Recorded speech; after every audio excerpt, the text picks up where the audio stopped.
In the heart of the countryside, nestled between rolling hills and ancient meadows, stood a forest like no other. It was known simply as the Eerie Forest, for whispered tales of its mysterious allure spread like wildfire through the nearby villages. Legend had it that the forest was alive, that it whispered secrets to those who dared to enter its dark depths. But these were no ordinary secrets. They were horrifying, chilling fragments of a past long forgotten. One cool autumn evening, 3 friends, Mia, Jake, and Sarah, decided to put the legend to the test. Armed with nothing but flashlights and a sense of adventure, they ventured into the Eerie Forest, their hearts pounding with a mixture of excitement and trepidation. As they walked deeper into the forest, the air grew thick with an otherworldly chill. The trees loomed over them like silent sentinels, their twisted branches reaching out like skeletal fingers. The only sound was the crunch of their footsteps on the forest floor, the occasional rustle of leaves, and the faint, eerie whisper that seemed to emanate from the very heart of the forest. "What do you think it's saying?" Sarah asked, her voice barely above a whisper. Mia shivered. "I don't know, but it doesn't sound friendly." Jake laughed nervously, trying to mask his unease. "Come on, guys, it's just the wind. Let's keep going." But the whispers grew louder, more insistent, as if trying to draw them deeper into the forest's dark embrace. Mia felt a chill run down her spine as she realized that the whispers were not just a trick of the wind. They were real, and they were coming from somewhere deep within the forest. As they pressed on, the trees seemed to close in around them, their gnarled branches forming a canopy that blocked out the moonlight. Shadows danced on the forest floor, twisting and contorting in unnatural shapes. Mia thought she saw something moving in the darkness, a fleeting glimpse of a figure that vanished as quickly as it had appeared.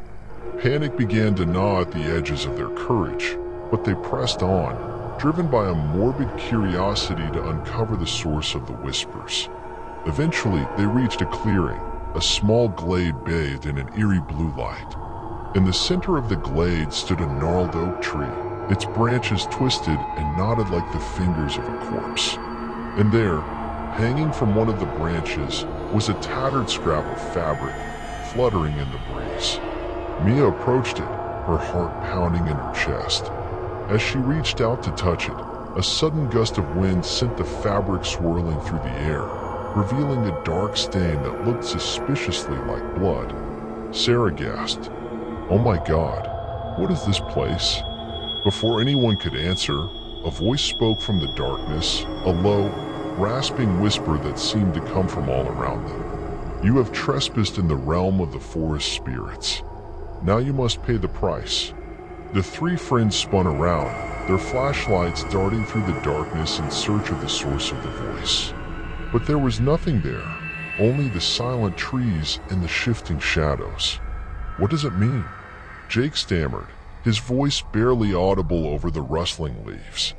Mia felt a chill run down her spine as she realized that the forest was alive, that it had been waiting for them, luring them into its dark embrace with promises of forbidden knowledge. And now they were trapped, ensnared in a web of secrets too horrifying to comprehend. As they stood frozen in fear, the whispers grew louder, more insistent, filling their minds with images of unspeakable horror. Mia saw visions of a dark ritual, of figures cloaked in shadow dancing around a bonfire, their eyes gleaming with malevolent intent. Sarah heard the screams of the innocent, the cries of those who had been sacrificed to satisfy the forest's thirst for blood. And Jake saw something else, something darker and more twisted than anything he had ever imagined. He saw himself, standing at the center of the clearing, a knife in his hand, a look of madness in his eyes. "No," he cried, stumbling backward in horror. "This isn't real. This can't be happening." But the forest wouldn't let them go. It had sunk its claws into their souls, weaving a tapestry of nightmares that threatened to consume them whole. And as the whispers grew louder, more insistent, Mia knew that they had only one chance to escape. "We have to leave," she shouted, her voice hoarse with fear. "We have to get out of here before it's too late." With a newfound resolve, the three friends turned and ran, their hearts pounding in their chests, their breath coming in ragged gasps. The forest seemed to close in around them, its branches reaching out like skeletal fingers, its whispers echoing in their minds. But they kept running, the glade fading into the darkness behind them, the whispers growing fainter with each step. And finally, after what seemed like an eternity, they burst through the tree line, their lungs burning, their legs trembling with exhaustion. As they collapsed on the forest floor, gasping for breath, Mia looked up at the night sky, her heart still racing with the memory of what they had seen. And as the first light of dawn crept over the horizon, she knew that the eerie forest whispers would haunt her dreams forever, a dark reminder of the secrets that lay hidden in the depths of the ancient woods.